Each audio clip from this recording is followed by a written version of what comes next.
नमस्कार, hot topic में आपका स्वागत है। मैं हूं अखिलेश शर्मा। आम लोगों को बढ़ रहे पेट्रोल डीजल के दामों में से फिलहाल राहत मिलने की कोई उम्मीद नहीं है। वित्त मंत्री निर्मला सीतारमण ने कहा कि पेट्रोल डीजल फिलहाल सस्ता नहीं होगा, सरकार इस पर एक्साइज ड्यूटी कम नहीं करेगी। उन्होंने कहा कि यूपीए के महंगे ऑयल बॉन्ड का भुगतान करना पड़ रहा है, इसलिए फिलहाल आम आदमी को राहत नहीं दी जा सकती। उन्होंने कहा कि अगर ऑयल बॉन्ड का भार न होता तो वो पेट्रोल डीजल पर एक्साइज ड्यूटी कम कर सकती थी और इससे दाम कम हो सकते थे। उन्होंने ये भी कहा है कि ऑयल बॉन्ड के जो ब्याज है वही करीब 30,000 करोड़ रुपए साल से अधिक भारत सरकार को देना होता है। तो ये एक बड़ी चुनौती है। अभी करीब 1,30,000 करोड़ रुपया ऑयल बॉन्ड का बकाया है, जिसके चलते भारत सरकार ये राहत लोगों को नहीं दे सकती। उन्होंने ये भी कहा कि इस बारे में केंद्र और राज्य सरकारों को मिल बैठ करके चर्चा करनी होगी कि किस तरह से आम लोगों को राहत दी जा सके। बढ़ते हैं अगली खबर की ओर। अफगानिस्तान से भारतीयों की वापसी पर विदेश मंत्रालय का बयान आया है। अफगानिस्तान के घटनाक्रम पर भारत सरकार की बारीक निगाह है, ये विदेश मंत्रालय की ओर से कहा गया है। भारतीयों को वापस लाना भारत के विदेश मंत्रालय की पहली प्राथमिकता है। कुछ भारतीय अभी भी वहां हैं और उनसे लगातार संपर्क में हैं। काबुल में उड़ानों को रोकने से वापसी के काम पर असर पड़ रहा है। अफगानिस्तान में भारतीयों की सुरक्षा के लिए हर कदम उठाया जाएगा।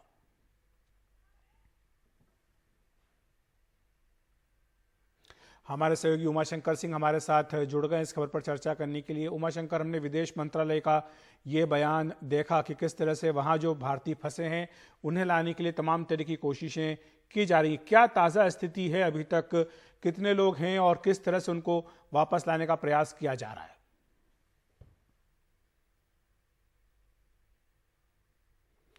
उमाशंकर, आप मुझे अगर सुन पा रहे हैं तो हमने विदेश मंत्रालय का बयान अभी देखा जिसमें उन्होंने कहा है कि वहां जो भारतीय फंसे हैं उन्हें वापस लाने का प्रयास किया जा रहा है।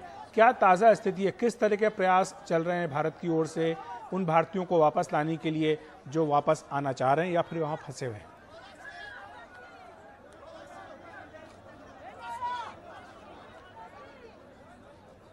उमाशंकर के पास हम चलने की कोशिश करेंगे, लेकिन आपको बताएं कि अफगानिस्तान पर तालिबान का जो कब्जा हुआ है उसके बाद घबराहट और अफरा तफरी का माहौल है। लोग किसी भी तरह वहां से निकलने की कोशिश कर रहे हैं।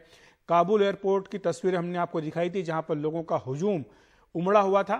हालत यह कि 2 लोगों ने तो विमान के चक्के के ऊपर बैठकर निकलने की कोशिश की, लेकिन जैसे ही विमान उड़ा वो आसमान से ही ऊपर से ही गिर पड़े और नीचे गिरकर उनकी मौत हो गई। ये अमेरिका का जहाज था, मिलिट्री प्लेन था, जिसमें कि चढ़ते वक्त जब चला था तभी काफ़ी सारे लोग इसके इंजन पर बैठे हुए थे, कुछ उसके टायर पर बैठे हुए थे, और जब विमान उड़ा तो वो वहां से नीचे गिर गए।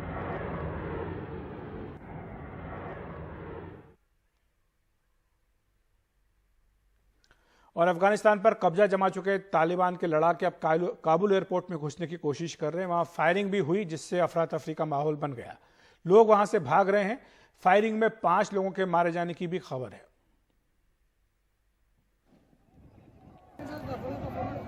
और हमारे सहयोगी उमाशंकर सिंह हमारे साथ जुड़ गए। उमा, अगर आप मुझे सुन पा रहे हैं, आपसे यही प्रश्न था कि किस तरह से भारत कोशिश कर रहा है जो लोग फंसे हैं अपने उनको वापस लाने के लिए? जी देखिए, विदेश मंत्रालय की तरफ से एक जो पहला बयान आया है, जो कुछ भी काबुल में या अफगानिस्तान में जो पिछले 2 दिनों में हुआ है उसके बाद उसमें साफ तौर पे कहा गया है कि भारत सरकार जो है वो स्थिति पे बारीक नजर रखे हुई है और लगातार सुरक्षा संबंधी जो समीक्षा है वो चल रही है। इस बयान में ये भी कहा गया है कि समय समय पे भारतीयों को वापसी के लिए जो एक एडवाइजरी है वो दी जाती रही है और अभी भी कोशिश की जा रही है कि किस तरह से जो वहां पे फंसे हैं और जो लौटना चाहते हैं उनको वापस लाया जाए। पूरा जोर इस बात पे है कि जो कोई भी वहां पे अपने आप को असुरक्षित महसूस कर रहे हैं और जो लौटना चाहते हैं उनके लिए सरकार जो है वो पूरी व्यवस्था करेगी, पूरी कोशिश करेगी।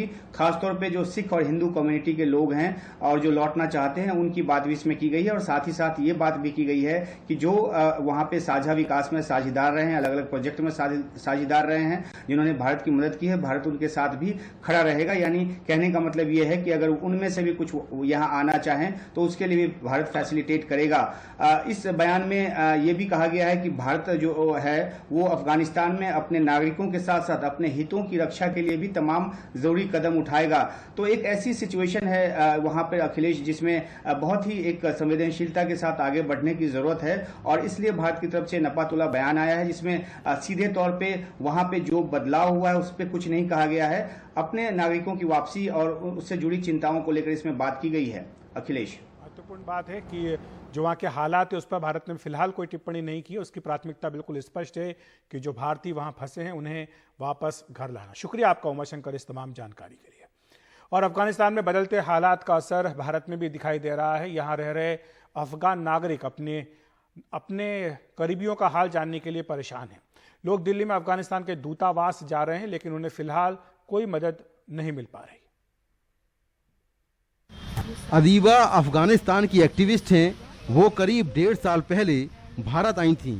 भारत में उन्हें कोई काम नहीं मिला तो वो अमेरिका जाने की कोशिश में थीं, लेकिन इसी बीच अफगानिस्तान पर तालिबान के कब्जे से उनकी चिंता बढ़ गई है। उनका पूरा परिवार काबुल में है। अदीबा का कहना है कि अब तक तो वो सुरक्षित हैं, लेकिन तालिबान का महिलाओं को लेकर जो नजरिया है उसको लेकर वो परेशान हैं। They never respect women. Taliban महिलाओं के साथ अच्छा व्यवहार नहीं कर सकता, ना ही महिलाओं की इज्जत कर सकता। तालिबान महिलाओं को एक चीज समझता है। हम अफगानिस्तान वापस नहीं जाएंगे, लेकिन हमारे पास यहाँ भी कोई नौकरी नहीं है। अफगानिस्तान के हेरात शहर के रहने वाले फरहान भी अफगानिस्तान दूतावास के बाहर पहुंचे हैं। उनका कहना है कि बीते 6 दिनों से उनके परिवार में सभी के मोबाइल बंद हैं, कोई संपर्क नहीं हो पा रहा है। फरहान के पिता की 2 साल पहले ही तालिबान ने गोली मारकर हत्या कर दी थी। अभी किस लिए आए हैं एम्बेसी के बाहर? हम आए हैं जी, हमारा रिश्तेदार जो है उधर अफगानिस्तान में फंस गया है, तो पूछताछ के लिए आया है। कह रहा भाई हमें खुद को पता नहीं है। तो फैमिली में कौन कौन है आपके वहाँ पर? दादा है, चाचा है, मामा है। अच्छा। सब उधर ही है। पापा तो 2001 में तालिबान शहीद किया था मेरे सामने। अच्छा जी। तो आप वहीं थे? जी, मेरे सामने रात 9 बजे रात। अच्छा। मैं खड़ी थी, 2 गोली मारे उसको। अच्छा। घर वालों से आपकी बातचीत नहीं हो पा रही है? 6 दिन हो गया। बातचीत ही नहीं हो पा रही है? बिल्कुल। काबुल के रहने वाले अला मोहम्मद विकलांग हैं। वो अपने साथी के साथ 5 साल से भारत में रह रहे हैं। अब अपना पासपोर्ट रिन्यू कराने आए थे, लेकिन अफगान एम्बेसी का कामकाज फिलहाल ठप है। अब उनको काबुल में अपने परिवार की चिंता सता रही है। हम यहाँ पासपोर्ट रिन्यू के लिए आए थे, लेकिन नहीं हुआ। अच्छा जी। क्या कारण बता रहे हैं वो? कारण ये अफगानिस्तान में हालात ख़राब है, इन्होंने बताया। अच्छा। अफगानिस्तान में हालात ख़राब है, इसलिए हम आपके लिए पासपोर्ट रिन्यू नहीं कर सकते। किस तरह की चिंता है आपकी? हमारे फैमिली के और वो लोगों के जो वहाँ बहुत परेशान है। जी हाँ, उन लोगों की हम भी यहाँ परेशान है, इसलिए लोगों के जीवन वहाँ खतरे में, इसलिए हम भी यहाँ भी परेशान है। अफगान दूतावास का काम फिलहाल बंद है। दिल्ली पुलिस ने दूतावास के बाहर के रास्ते को बंद कर दिया है। वहाँ की सुरक्षा बढ़ा दी है। दिल्ली पुलिस के अलावा अर्धसैनिक बलों के जवान यहाँ तैनात कर दिए गए हैं। अफगानिस्तान पर तालिबान के कब्जे के बाद वहाँ हालात तेजी से बदल रहे हैं। इसी बीच जो अफगानी नागरिक अफगानिस्तान से बाहर रह रहे हैं, उनकी परेशानियाँ खासी बढ़ गई हैं। भारत में भी अफगानी नागरिक परेशान हैं, क्योंकि यहाँ पर भी उनको दूतावास से कोई मदद नहीं मिल पा रही है। नई दिल्ली से कैमरामैन मोहम्मद मुरसलीन के साथ मैं मुकेश सिंह, एनडीटीवी इंडिया। फिलहाल ले रहे हैं एक ब्रेक के बाद बताएंगे जनता दल यू में गुटबाजी की खबरें। केंद्रीय मंत्री आरसीपी सिंह के पटना पहुंचने पर नहीं दिखे लल्लन सिंह और उनके समर्थक।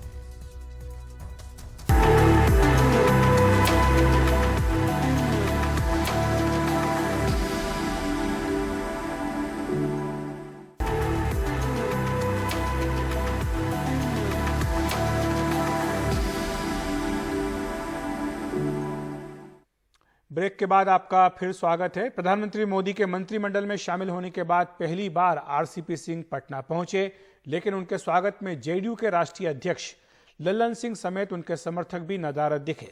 खुद मुख्यमंत्री नीतीश कुमार को सफाई देनी पड़ी कि उनकी पार्टी में कोई शक्ति परीक्षण नहीं हो रहा।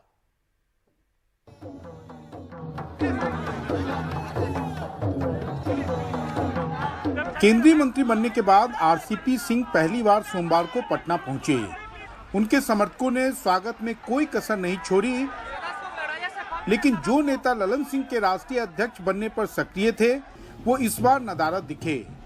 खुद आरसीपी सिंह को एयरपोर्ट पर ये सफाई देनी पड़ी।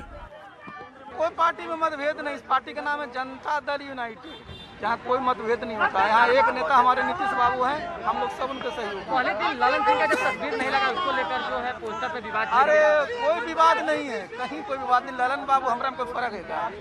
वो हमारे राष्ट्रीय अध्यक्ष हैं, सब लोग हम लोग सबका सम्मान करते हैं और सब हम लोग।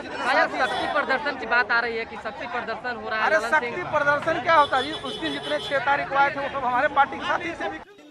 लेकिन पार्टी में हाल में शामिल हुए उपेंद्र कुशवाहा जहानाबाद में दिखे और उनको मलाल था, न पोस्टर में और न कार्यक्रम में उन्हें बुलाया गया। ये हाल के दिनों में ललन सिंह से करीब हुए हैं। पार्टी तो पूरे तौर पे एकजुट है, इसमें कहाँ कोई मामला है? कोई मामला नहीं। अब कुछ लोग घर में बैठकर गलतफहमी पाल रहे हों तो अब उसका इलाज हम लोगों के पास नहीं है। वहीं अब तो नीतीश कुमार को भी बोलना पड़ा कि सब कुछ उनकी पार्टी में ठीक है। फालतू बातें कुछ नहीं, बेकार बात। जेडीयू में कौन सी शक्ति परीक्षण करेगा? बेकार चीज है। अरे कोई अध्यक्ष बने, राष्ट्रीय अध्यक्ष बने नए तो उनका स्वागत किया, कोई केंद्र में मंत्री बने तब पार्टी का उनका स्वागत कर रहा है, ये सब कोई बात नहीं। लेकिन पार्टी के कार्यकर्ताओं और नेताओं में अब गुटबाजी साफ झलक रही है, जिस पर अगर नीतीश कुमार जल्द काबू ना पा सके तो उन्हें राजनीतिक नुकसान हो सकता है। पटना से कैमरामैन हबीब अली के साथ मनीष कुमार, एनडीटीवी इंडिया के लिए। असम की दिग्गज कांग्रेस नेता सुष्मिता देव कांग्रेस छोड़कर टीएमसी में शामिल हो गई हैं। सुष्मिता देव असम के सिलचर से सांसद रह चुकी हैं। अभिषेक बनर्जी और टीएमसी के सांसद डेरेक ओब्रायन की मौजूदगी में वो टीएमसी में शामिल हुई। सूत्रों के मुताबिक उन्हें असम टीएमसी का चेहरा बनाया जा सकता है।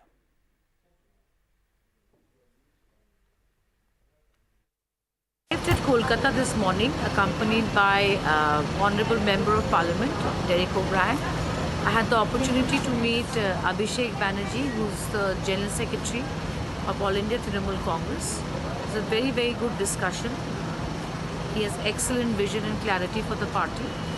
And after that, all three of us went to meet the Honorable Chief Minister of West Bengal at her office.